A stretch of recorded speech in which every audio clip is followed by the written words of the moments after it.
the Extension Agriculture Institute, your connection to the latest agriculture and horticulture research from the University of Wisconsin-Madison.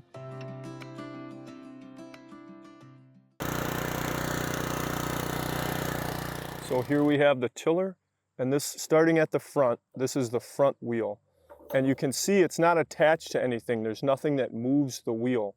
And it's really just for the machine to balance. So for example, as the operator, when you're moving it forward and backward, you need to be the one to be pushing it. So you can see on this model of tiller, you need to use some strength to move it back and forth when you're transporting it. On this model, the front wheel can also get flipped up. So here, now it's locked up when the tines, if you want to go deeper. Right here, it's locked in. I'll pull it out and go down, and you see this is going to lock in here now. And now it's locked in, and to pull it up, I'll pull down, up, and lock that back in. This is a small engine like any other small engine you've seen. It's got gas, a pull cord, start and stop switch, pretty straightforward. The way the power gets from the engine to the tines is like this. There's a pulley coming out right here that spins. There's a belt connecting it to another pulley here, and so this belt is spinning.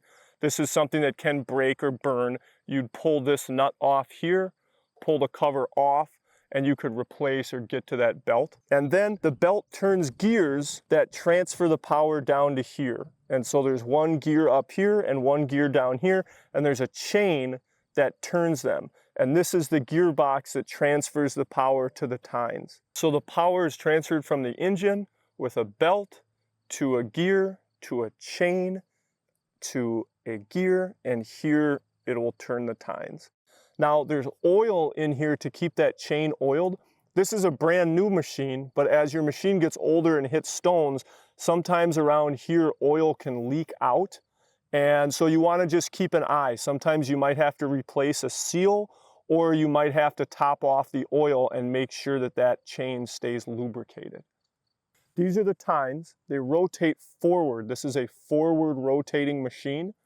And so this side of the tines that cuts the soil, it's beveled, it's sharpened to cut the soil, and the back side is thicker. So you can see the tines have a front and they have a back. The tines don't overlap, they just meet right here. And so when you're using the machine, it's good to angle it back and forth to get everything chopped up. And sometimes stones or soil can get caught right in the middle here. The tines are a single piece of metal. And so if one of them gets dull or breaks or bent, you can pull out these two bolts here and put in a brand new tine. So just a single tine can be added or taken out.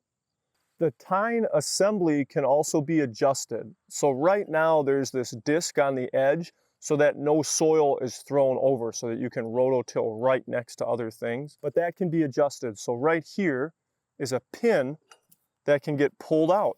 I better not lose that. And so now I can pull that, and this comes off.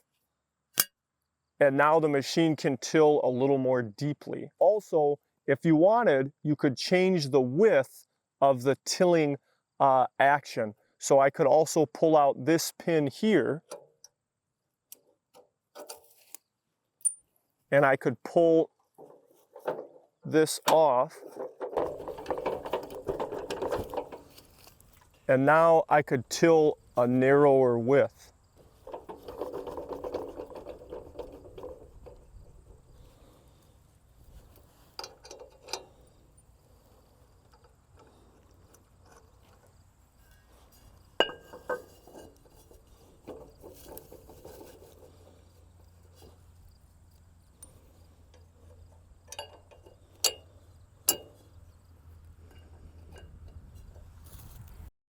Here's this rear guide tooth here, and you can see that this digs into the ground. The reason is that when the tines turn, it can really pull the machine forward, sometimes too fast. And so this tine keeps the machine slowly in the ground from running away, and also is like a rudder, so it keeps it moving straight instead of all over. You can see that it has some flexibility here. And you can also see that it's adjustable. You can put this further down or further up. Choke is on, fuel is on. Here we go.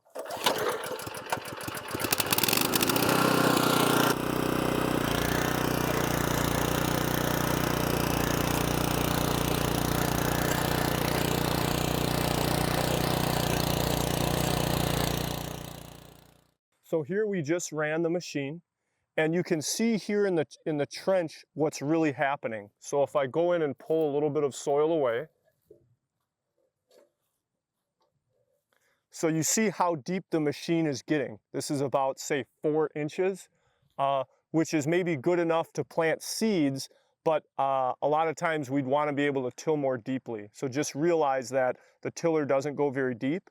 The other thing is, in soil with any clay, you see how it's smearing right there. It's smearing the soil, and so it makes it less easy for water to go in. So that's one thing to realize or be careful with, is of the tillers that'll smear. And the other thing is, the tines don't get everywhere.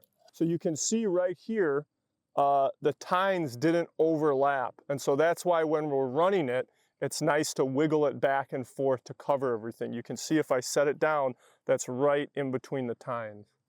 So here's the soil that we tilled up. This soil is pretty dry, and so the soil is just kind of cracking. So this is maybe good enough.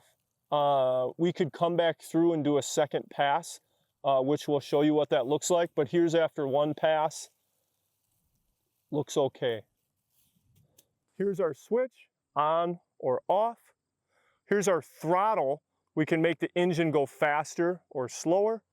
And here's the trigger that's going to make the tines turn. So let me show you what that looks like. Here's the throttle. We can go soft, or we can go up. And here is going to be for the tiller tines.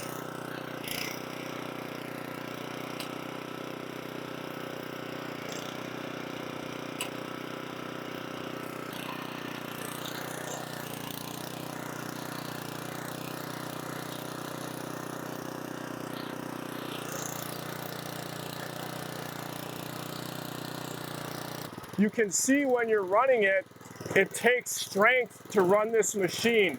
The smaller the machine, the more strength it will take from you to run it. We'll look at some of the other tillers, and you can see that you don't have to try as hard to use them.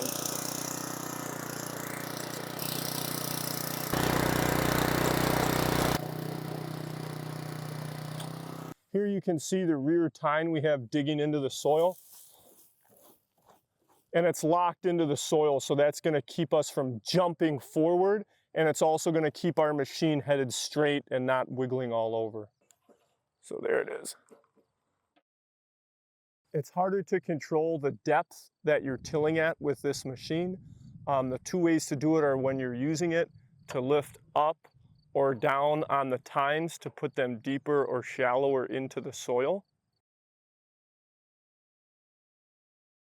Another way to change the depth that the tines are tilling is the guide tooth right here, and adjusting it to go either further out of the ground to let the machine go deeper, or pushing it into the ground to keep the machine out of the ground.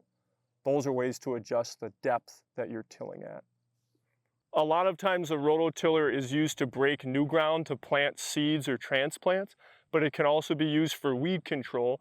So here you can see they ran the rototiller up and down the alleyways in between their crops. So here the rototiller was run, you can see the weed control, and here maybe they ran it 2-3 weeks ago and they'll still need to run it again. And you can see that the wheel's allowed to get pretty close to the crop.